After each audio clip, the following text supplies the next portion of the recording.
ಎಲ್ಲರಿಗೂ ನನ್ನ ಯೂಟ್ಯೂಬ್ ಚಾನೆಲ್ಗೆ ಸ್ವಾಗತ. ಹೇಗಿದ್ದೀರಿ ಎಲ್ಲರೂ ಸಹ? ಇವತ್ತು ವಾರಾಂತ್ಯ ನಾನು ಸುಮ್ಮನೆ ಕೂತ್ಕೊಳ್ಳೋದಿಲ್ಲ. ಇವತ್ತೆಲ್ಲಿಗೋ ಒಂದು ಕಡೆಗೆ ಹೋಗ್ತಾ ಇದ್ದೇನೆ. ನಾನು ಮಾತ್ರ ಅಲ್ಲ, ಮನೆಯಿಂದ ನಾನು, ಅಮ್ಮ, ಅಪ್ಪ, ಹಾಗೆ ಕೆಳಗೆ ದೊಡ್ಡಮ್ಮ ಇದ್ದಾರಲ್ಲ, ಅವರನ್ನು ಕೂಡ ಕರ್ಕೊಂಡು ಹೋಗ್ತಾ ಇದ್ದೇವೆ. ಎಲ್ಲಿಗೆ ಅಂತ ಹೇಳಿದರೆ, ನಮ್ಮ ಪುತ್ತೂರಲ್ಲಿ ಹಲಸು ಹಣ್ಣು ಮೇಳ ಅಂತ ಆಗ್ತಾ ಉಂಟು. ಶುಕ್ರವಾರ, ಶನಿವಾರ, ಆದಿತ್ಯವಾರ ಅಂತ ಹೇಳಿದರೆ 5, 6, 7ನೇ ತಾರೀಕು. ಇವತ್ತು ಶನಿವಾರ, ಹಾಗೆ ನಿನ್ನೆ ಕೆಲಸ ಎಲ್ಲ ಇದ್ದ ಕಾರಣ ನಿನ್ನೆ ಹೋಗ್ಲಿಕ್ಕಾಗಲಿಲ್ಲ. ಇವತ್ತೊಂದು ಹೋಗಬೇಕು ಅಂತ ಮನಸ್ಸು ಮಾಡಿ ಹೊರಟಿದ್ದೇವೆ. ಹಾಗಾಗಿ ಈ ವಿಡಿಯೋವನ್ನು ಇವತ್ತೇ ಎಡಿಟ್ ಮಾಡಿ ಹಾಕುವ ಆಲೋಚನೆಯಲ್ಲಿದ್ದೇನೆ. ಯಾರಿಗಾದರೂ ನಮ್ಮ ಆಸುಪಾಸಲ್ಲಿ ಹೋಗಬೇಕು ಅಂತ ಇದ್ದವರಿಗೆ, ಮಾಹಿತಿ ಗೊತ್ತಿಲ್ಲದೆ ಇವತ್ತು ನನ್ನ ವಿಡಿಯೋ ನೋಡಿ ಹೋಗಬೇಕು ಅಂತ ಅನಿಸಿದವರಿಗೆ ಹೋಗ್ಬೋದು. ಹಾಗೆ ಇವತ್ತು ವಿಡಿಯೋ ಹಾಕ್ತೇನೆ ಸಂಜೆ. ನೋಡಬೇಕು ಹೇಗೆಲ್ಲ ಉಂಟು ಮೇಳ, ಎಂಥ ಕತೆ ಅಂತ ನೋಡಬೇಕು. ಬೆಳಿಗ್ಗೆ ಉಂಟಲ್ಲ, ಬಿಸಿಲಾಗಿ ವಾತಾವರಣ ನಮಗೆ ಪೂರಕವಾಗಿತ್ತು. ಆದರೆ ಈಗ ಮುಗಿಲು ಹಾಕಿದೆ, ಸ್ವಲ್ಪ ಸಣ್ಣಕ್ಕೆ ಮಳೆ ಹನಿತಾ ಉಂಟು. ಪರವಾಗಿಲ್ಲ, ಜೋರು ಮಳೆ ಅಂತೂ ಬರಲಿಕ್ಕಿಲ್ಲ. ಮಳೆ ಜೋರು ಬರುವ ಮೊದಲು ನಾವು ಅಲ್ಲಿಗೆ ತಲುಪಿಕೊಳ್ತೇವೆ. ಹಾಗೆ ಇವತ್ತಿನ್ನೊಂದು ಮುಖ್ಯ ಕೆಲಸ ಉಂಟು. ಮುಖ್ಯ ಅಂತ ಹೇಳಿದರೆ, ನನ್ನ ಲುಕ್ಕನ್ನು ಸ್ವಲ್ಪ ಚೇಂಜ್ ಮಾಡುವ ಕೆಲಸ ಉಂಟು. ಅದು ಎಂತ ಅಂತ ನಾನು ನಿಮಗೆ ಈ ವಿಡಿಯೋದಲ್ಲಿ ಹೇಳುವುದಿಲ್ಲ. ಎಂತ ಆಗಿರಬಹುದು ಅಂತ ಗೆಸ್ ಮಾಡಿ. ನನ್ನ ಲುಕ್ ಸ್ವಲ್ಪ ಚೇಂಜ್ ಆಗ್ಬೋದು ಅದರಿಂದಾಗಿ. ಹಾಗೆ ನಾವು ಅಲ್ಲಿ ಹೋಗಿ ಬರುವಾಗ ಆ ಕೆಲಸ ಎಲ್ಲ ಮಾಡಿಸ್ಕೊಂಡು ಬರುದು ಅಂತ ಇದ್ದೇವೆ. ನೋಡುವ ಹೇಗೆಲ್ಲ ಆಗ್ತದೆ, ಎಂತ ಕತೆ ಅಂತ. ತುಂಬ ಸಮಯದಿಂದ ನನಗೆ ಇದೊಂದು ಆಸೆ ಇತ್ತು. ಹಾಗೆ ನೋಡುವ. ನೋಡಿ, ದೊಡ್ಡಮ್ಮ ಕೂಡ ಬಂದಿದ್ದಾರೆ. ನಾವು ಹೋಗ್ಲಿಕ್ಕೆ ರೆಡಿ ಆಗಿದ್ದೇವೆ. ಈಗ ಮಳೆ ಬರ್ತಾ ಉಂಟು. ಅಲ್ಲಿ ಅಪ್ಪ ಕೂಡ ಹೊರಡ್ತಾ ಇದ್ದಾರೆ. ಈಗ ನಾವು ಆಟೋದಲ್ಲಿ ಹೋಗ್ತೇವೆ. ಅಪ್ಪ ಸ್ವಲ್ಪ ಹಾಲೆಲ್ಲ ಕೊಡ್ಲಿಕ್ಕುಂಟು, ಹಾಗೆ ಅಪ್ಪ ಗಾಡಿಯಲ್ಲಿ ಹೋಗಿ ಅಲ್ಲಿ ಸಿಗ್ತೇನೆ ಹೇಳಿದ್ರು. ನಾವು ಹೊರಡುವ ಮೊದಲು ಸ್ವಲ್ಪ ಜೋರು ಮಳೆ ಬರ್ತಾ ಇತ್ತು. ಈಗ ಸ್ವಲ್ಪ ಹನಿತಾ ಉಂಟಷ್ಟೇ. ಹಾಗೆ ದೊಡ್ಡಮ್ಮ ಅಮ್ಮನಿಗೋಸ್ಕರ ಕಾಯ್ತಾ ಇದ್ದಾರೆ. ನಾವು ಮಾತಾಡಿಕೊಂಡಿಲ್ಲಿ ತನಕ ಬಂದ್ವಿ. ಅಮ್ಮ ಎಂಥದೋ ಬಾಕಿ ಆಯ್ತಂತ ಹೋದ್ರು. ಹಾಗೆ ದೊಡ್ಡಮ್ಮ ಅಮ್ಮನಿಗೋಸ್ಕರ ಕಾಯ್ತಾ ಇದ್ದಾರೆ. ಇಲ್ಲಿ ರಿಕ್ಷಾ ಬಂತು ಕಾಣ್ತದೆ, ಶಬ್ದ ಕೇಳಿತ್ತು. ನಾವು ಹೋಗ್ತೇವೆ ವಿಟ್ಲ ತನಕ ರಿಕ್ಷಾದಲ್ಲಿ, ವಿಟ್ಲದಿಂದ ಮತ್ತೆ ಬಸ್ಸಲ್ಲಿ. ಅಪ್ಪ ಕೂಡ ಬಸ್ಸಲ್ಲಿ ಬರ್ತಾರೆ.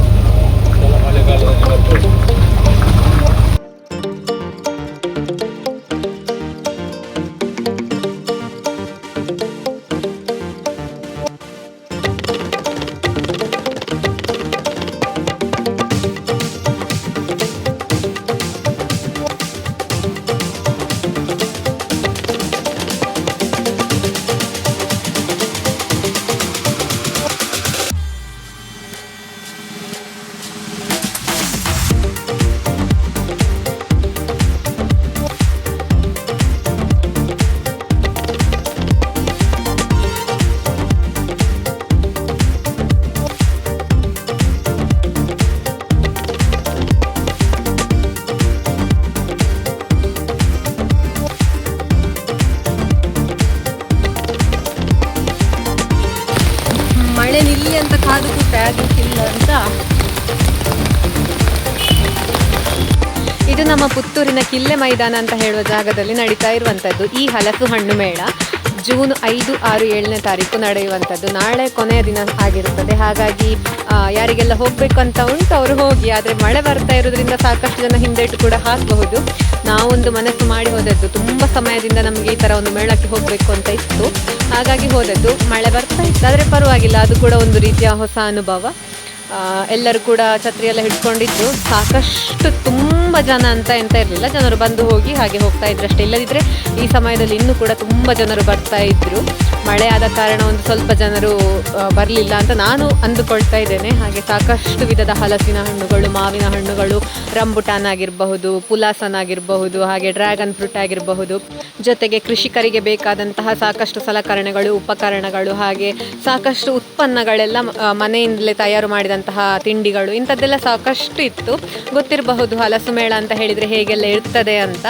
ಹಲವಾರು ತರಕಾರಿ ಬೀಜಗಳು ಇಂಥದ್ದೆಲ್ಲ ಇತ್ತು. ನಾವು ಹೆಚ್ಚು ಎಂತ ಕೂಡ ತೆಕ್ಕೊಳ್ಳಿಕ್ಕೆ ಹೋಗಲಿಲ್ಲ, ನಾವು ನೋಡಲಿಕ್ಕೆ ಮಾತ್ರ ಹೋದದ್ದು. ಹಾಗೆ ಒಂದು ಸ್ವಲ್ಪ ತರಕಾರಿ ಬೀಜ ತೆಕ್ಕೊಂಡೆವು. ಮತ್ತು ಒಂದು ಸಣ್ಣ ಇದು ಬರ್ತದಲ್ಲ, ಉಪ್ಪೆಲ್ಲ ಹಾಕಿ ಇಡಲಿಕ್ಕೆ ಸಿರಾಮಿಕ್ ಇದೊಂದು ಭರಣಿ ಅಂತ ಬರ್ತದೆ, ಅದರ ಜೊತೆಗೆ ಮತ್ತೆ ಪುಲಾಸನ್ ಅಂತ ಹೇಳುವ ಹಣ್ಣು. ನಾನು ನನ್ನ ಮಾವನ ಮನೆಗೆ ಹೋಗಿದ್ದಾಗ ಕೀರ್ತಿ ನಿಮಗೆ ಪರಿಚಯ ಮಾಡಿಸಿದ್ದಲ್ಲ ಆ ಹಣ್ಣಿನ ಗಿಡವನ್ನು, ಆ ಹಣ್ಣು ತಿನ್ನಬೇಕು ಅಂತ ನೋಡಿದಾಗ ಒಂದ್ಸಲ ಅನ್ನಿಸಿತ್ತು, ಹಾಗೆ ಅದು ತೆಕ್ಕೊಂಡೆವು. ಮತ್ತೆಂತ ಕೂಡ ತೆಕ್ಕೊಳ್ಳಿಲ್ಲ ತಿನ್ನಲಿಕ್ಕೆ. ಹಲಸಿನ ಹಣ್ಣಿನ ಉತ್ಪನ್ನ ಅಂತ ಹೇಳಿ ನಾವೆಂತ ಟ್ರೈ ಮಾಡಲಿಲ್ಲ, ಯಾಕಂತ ಹೇಳಿದರೆ ನಾವು ಊರಿನವರೇ ಆಗಿರೋದ್ರಿಂದ ಸಾಕಷ್ಟು ಉತ್ಪನ್ನಗಳೆಲ್ಲ ನಾವು ಮನೆಯಲ್ಲೇ ಮಾಡ್ತೇವೆ, ಸಾಕಷ್ಟು ಖಾದ್ಯಗಳು ಎಲ್ಲ ನಾವು ಮನೆಯಲ್ಲೇ ಮಾಡ್ತೇವೆ ಹಲಸಿನ ಹಣ್ಣಿದ್ದು. ಹಾಗಾಗಿ ಹೊಸತನ ಅಂತ ನನಗೆ ಎಂಥದ್ದು ಕೂಡ ಅನ್ನಿಸಲಿಲ್ಲ. ಯಾಕಂತ ಹೇಳಿದರೆ ಈ ಮಂಚೂರಿ ಆಗಿರಬಹುದು ಇಂಥದ್ದೆಲ್ಲ ನಾವು ಮೊದಲೇ ಟ್ರೈ ಮಾಡಿದ್ದೆವು ಮನೆಯಲ್ಲಿ. ನನಗೆ ಜೋರು ಮಳೆ ಬರುವಾಗ ಪಾವ್ ಭಾಜಿ ಕಂಡು ಪಾವ್ ಭಾಜಿ ತಿನ್ನಬೇಕು ಅಂತ ಅಲ್ಲಿ ಆಸೆಯಾಗಿ ಒಂದು ಪಾವ್ ಭಾಜಿ ತೆಕ್ಕೊಂಡೆವು. ಮತ್ತು ಹಲಸಿನ ಹಣ್ಣಿದ್ದು ಹೋಳಿಗೆ ಒಂದು ಟ್ರೈ ಮಾಡುವಂಥ, ಅದು ನಾನು ತಿಂದಿರಲಿಲ್ಲ ನನ್ನ ನೆನಪಿನ ಪ್ರಕಾರ. ಹಾಗೆ ಅದಕ್ಕೋಸ್ಕರ ಅದೊಂದು ತಿನ್ನುವ ಅಂತ ಹೇಳಿ ಮತ್ತೆ ಅದೆರಡು ಬಿಟ್ಟು ಮತ್ತೆ ಎಂತ ಕೂಡ ತಿನ್ನಲಿಕ್ಕೆ ಹೋಗಲಿಲ್ಲ. ಮತ್ತು ಇಂಥದ್ದೆಲ್ಲ ನೋಡಲಿಕ್ಕೆ ಒಂಥರ ಖುಷಿ ಆಗ್ತಾ ಇತ್ತು ನಮಗೆ. ಇದೆಲ್ಲ ನೋಡಿ ಅಂತ ಈ ಒಂದು ಮರದ ಕಡ್ಡಿಯಲ್ಲೇ ಪೆನ್ಸಿಲ್ ಮಾಡಿದ್ದಾರೆ, ಹಾಗೆ ಇದೆಲ್ಲ ನೋಡಲಿಕ್ಕೆ ಚೆಂದ ಇತ್ತು. ಸಾಕಷ್ಟು ಬಟ್ಟೆಗಳು, ಖಾದಿ ಬಟ್ಟೆಗಳು ಇಂಥದ್ದೆಲ್ಲ ಇತ್ತು. ಹಾಗೆ ಅಮ್ಮನಿಗೆ ಅಂತ ಹೇಳಿ ಒಂದು ಬಳೆ ನನಗೆ ಚೆಂದ ಕಾಣಿತು, ಅದನ್ನು ತೆಗೆದುಕೊಟ್ಟೆ. ಅಪ್ಪ ಎಂತ ಬೇಡ ಹೇಳಿದರು, ದೊಡ್ಡಮ್ಮ ಕೂಡ ಎಂತ ಬೇಡ ಹೇಳಿದರು. ಹಾಗೆ ಎಂತೆಲ್ಲ ತೆಗೆದಿದ್ದೇನೆ ಅಂತ ಹೇಳೋದನ್ನು ನಾನು ನಿಮಗೆ ನೆಕ್ಸ್ಟ್ ವ್ಲಾಗಲ್ಲಿ ತೋರಿಸ್ತೇನೆ. ನಾನೀಗ ಹೇಳಿದ್ದು ಬಿಟ್ಟು ಜಾಸ್ತಿ ಎಕ್ಸ್ಟ್ರಾ ಎಂತ ತೆಗಿಲಿಲ್ಲ ಅಂತ ನನ್ನ ನೆನಪು. ನಾವು ಮತ್ತೆ ಹೋದದ್ದೇ ಒಂದು ಮೇಳ ಹೇಗಿರ್ತದೆ ಅಂತ ನೋಡಲಿಕ್ಕೆ. ನಾನಂತೂ ಇದುವರೆಗೂ ಹಲಸು ಮೇಳಕ್ಕೆಲ್ಲ ಹೋಗಿರಲಿಲ್ಲ, ಅದಕ್ಕೋಸ್ಕರ ಹೋದದ್ದು. ಹಾಗೆ ಇಲ್ಲಿ ಒಂದು ಕಾರ್ಯಕ್ರಮ ಕೂಡ ಆಗ್ತಾ ಇತ್ತು. ಈ ಬದಿಯಲ್ಲಿ ವೈಟ್ ಶರ್ಟ್ ಹಾಗೆ ಕೂತಿದಾರಲ್ಲ, ಅವರು ನನ್ನ ಅಕ್ಕನ ಮಾವ ಆಯಿತಾ, ಚಂದ್ರಶೇಖರ ತಾಳ್ತಾಚೆ ಅಂತ ಅವರ ಹೆಸರು. ಪ್ರಗತಿಪರ ಕೊಕ್ಕೋ ಹಾಗೆ ಕಾಫಿ ಬೆಳೆಗಾರರು ಅಂತ ಗುರುತಿಸಿ ಅವರನ್ನು ಈ ಒಂದು ಕಾರ್ಯಕ್ರಮಕ್ಕೆ ಆಹ್ವಾನಿಸಿದ್ದಾರೆ. ಮತ್ತು ಇನ್ನೊಂದು ವಿಚಾರ ನಾನು ಹೇಳಬೇಕು, ಎಂತಂತ ಹೇಳಿದರೆ ಇವತ್ತು ಮೇಳದಲ್ಲಿ ಸಾಕಷ್ಟು ಜನ ನನ್ನನ್ನು ಗುರುತಿಸಿ ಮಾತನಾಡಿಸಿದರು. ಪರಿಚಯದವರು ಕೂಡ ಸಿಕ್ಕಿದ್ರು, ಪರಿಚಯ ಇಲ್ಲದವರು ಕೂಡ ಸಿಕ್ಕಿದ್ರು. ಆದರೆ ಸಿಕ್ಕಿದವರೆಲ್ಲ ಹೇಳಿದ್ದು ಒಂದೇ ಮಾತು, ನಿನ್ನ ವೀಡಿಯೋಸ್ ನೋಡ್ತೇವೆ, ಎಲ್ಲ ಕೂಡ ತುಂಬ ಚೆಂದ ಆಗ್ತದೆ. ಹಾಗೆ ವಿಡಿಯೋದ ಬಗ್ಗೆ ಒಂದಷ್ಟು ವಿಮರ್ಶೆಗಳಾಗಿರಬಹುದು, ಹಾಗೆ ನನ್ನ ಬಗ್ಗೆ ಆಗಿರಬಹುದು, ಸಾಕಷ್ಟು ವಿಚಾರಗಳನ್ನೆಲ್ಲ ಮಾತಾಡಿ ನನಗೆ ಒಂಥರ ತುಂಬ ಖುಷಿಯಾಯಿತು.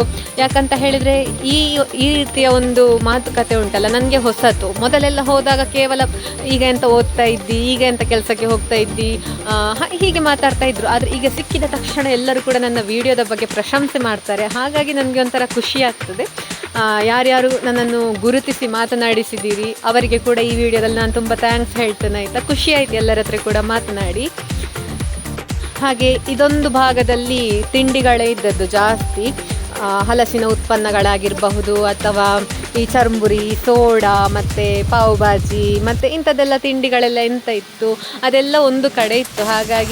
ಹಾಗಾಗಿ ಯಾರೆಲ್ಲ ಹಲಸಿನ ಮೇಳಕ್ಕೆ ವಿವಿಧ ಖಾದ್ಯಗಳನ್ನು ಟ್ರೈ ಮಾಡಲಿಕ್ಕೋಸ್ಕರ ಅಂತ ಬರ್ತೀರಾ ಅವರಿಗೆಲ್ಲ ಇಲ್ಲಿಗೆ ಬರಬಹುದು, ಬಂದು ಟ್ರೈ ಮಾಡಬಹುದು. ನಾನು ಬೇರೆ ಎಂತ ತೆಕ್ಕೊಳ್ಳಿಕ್ಕಿಲ್ಲ ಅಂತ ಆಲೋಚನೆ ಮಾಡಿದ್ದೆ. ಆದರೆ ಇಲ್ಲಿ ಒಂದು ಶಾಪಿಗೆ ಹೋದಾಗ ಉಂಟಲ್ಲ, ನನಗೆ ಪಾಪ ಅವರನ್ನು ನೋಡಿ ಅವರು ತುಂಬ ಸೈಲೆಂಟಾಗಿ ಕೂತಿದ್ರು, ಯಾರನ್ನು ಕರೆಯೋದಾಗಲಿ ಅಥವಾ ಅವರ ಪಾಡಿಗೆ ಕೂತಿದ್ರು. ಹಾಗೆ ಅವರಿಗೊಂದು ವ್ಯಾಪಾರ ಆಗಲಿ ಅಂತ ಹೇಳುವ ಉದ್ದೇಶಕ್ಕೋಸ್ಕರ ನಾನೊಂದು ಸಿರಾಮಿಕ್ ಪಾಟ್ ತೆಕ್ಕೊಂಡದ್ದಾಯ್ತಾ. ಒಂದೆರಡು ಮಾತಾಡಬೇಕು ಅಂತ ಕೇಳ್ಕೊಳ್ತಾ ಇದ್ದೀನಿ.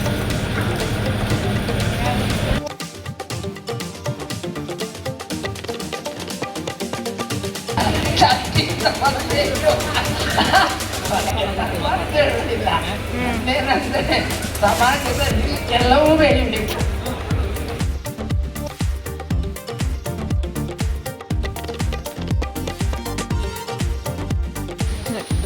ಇದುವೇ ಪುಲಾಸನ್ ಹಣ್ಣು. ಹಾಗೆ ಇದನ್ನೊಂದು ತೆಕ್ಕೊಂಡ್ವಿ ಹೇಗೆ ಇರ್ತದೆ ಅಂತ ನೋಡಲಿಕ್ಕೆ.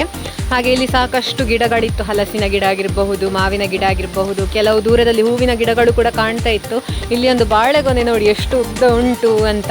ಹಾಗೆ ಇಲ್ಲಿ ಒಂದು ಡ್ರ್ಯಾಗನ್ ಫ್ರೂಟ್ ಇದ್ದು ಗಿಡ ಕೂಡ ಉಂಟು. ಹಾಗೆ ಇದನ್ನೆಲ್ಲ ನೋಡಿಕೊಂಡು ಹೊರಗೆ ಕೂಡ ಒಂದಷ್ಟು ಸಂತೆಗಳಿತ್ತು, ಈ ರೀತಿ ಬಟ್ಟೆಗಳಾಗಿರಬಹುದು ಅಥವಾ ಫ್ಯಾನ್ಸಿ ಐಟಮ್ಗಳಾಗಿರಬಹುದು, ಗ್ಯಾರಂಟಿ 1 ಗ್ರಾಮ್ ಗೋಲ್ಡ್ ಈ ಥರ ಎಲ್ಲ ಬರ್ತದಲ್ಲ, ಇಂಥದ್ದೆಲ್ಲ ಸಾಕಷ್ಟು ಸಂತೆಗಳ ರೀತಿಯಲ್ಲಿ ಶಾಪ್ ಹಾಕಿದ್ರು, ಸ್ಟಾಲ್ಗಳೆಲ್ಲ ಇತ್ತು. ಹಾಗೆ ಇಲ್ಲಿಂದ ನನ್ನ ಅಮ್ಮನಿಗೊಂದು ಬಳೆ ತೆಗೆದುಕೊಟ್ಟೆ ನಾನು. ಹಾಗೆ ಅದರ ಜೊತೆಗೆ ಇಲ್ಲಿ ಪುಟ್ಟ ಪುಟ್ಟ ಮಕ್ಕಳದ್ದು ಬಟ್ಟೆ ನೋಡಿ ನನಗೆ ಭಾರಿ ಖುಷಿ ಆಯಿತು. ಇದೊಂದು ಗೊಂಬೆಯನ್ನು ನೋಡಿಲ್ವ, ಒಂಥರ ಕ್ಯೂಟ್ ಅನ್ನಿಸಿತ್ತು. ಹಾಗೆ ಇಲ್ಲೆಲ್ಲ ನೋಡಿಕೊಂಡು ಹಾಗೆ ಮತ್ತೆ ನಾವು ವಾಪಸ್ ಮನೆಗೆ ಹೊರಡುವ ಆಲೋಚನೆ ಮಾಡಿದೆವು. ಇಲ್ಲಿ ಸಾಕಷ್ಟು ವಿಧದ ನಿಮಗೆ ಫ್ಯಾನ್ಸಿ ಐಟಮ್ ಆಗಿರಬಹುದು, ಬಟ್ಟೆಗಳು, ತಿಂಡಿಗಳು ಇಂಥದ್ದೆಲ್ಲ ಇತ್ತು. ಬೇಕಾದವರೆಲ್ಲ ಬೇಕಾದಂತ ತೆಕ್ಕೊಳ್ತಾ ಇದ್ರು. ನಮಗೆ ಅದು ಕೂಡ ತೆಕ್ಕೊಳ್ಬೇಕಂತ ಅನ್ನಿಸ್ಲಿಲ್ಲ, ಹಾಗಾಗಿ ನಾವು ಜಾಸ್ತಿ ಅಂತ ತೆಕ್ಕೊಳ್ಳಿಕ್ಕೆ ಹೋಗಲಿಲ್ಲ. ಮಾವಿನ ಹಣ್ಣು, ಹಲಸಿನ ಹಣ್ಣು, ಇನ್ನಿತರ ಹಣ್ಣು ಹಂಪಲುಗಳೆಲ್ಲ ಮಾರ್ತಾ ಇದ್ರು. ಎಲ್ಲವನ್ನು ಕೂಡ ನೋಡಿಕೊಂಡು ನಾವು ನಾವೆಲ್ಲ ಸುತ್ತಿ ಎಲ್ಲ ನೋಡಿ ಎಲ್ಲ ಆಯಿತು.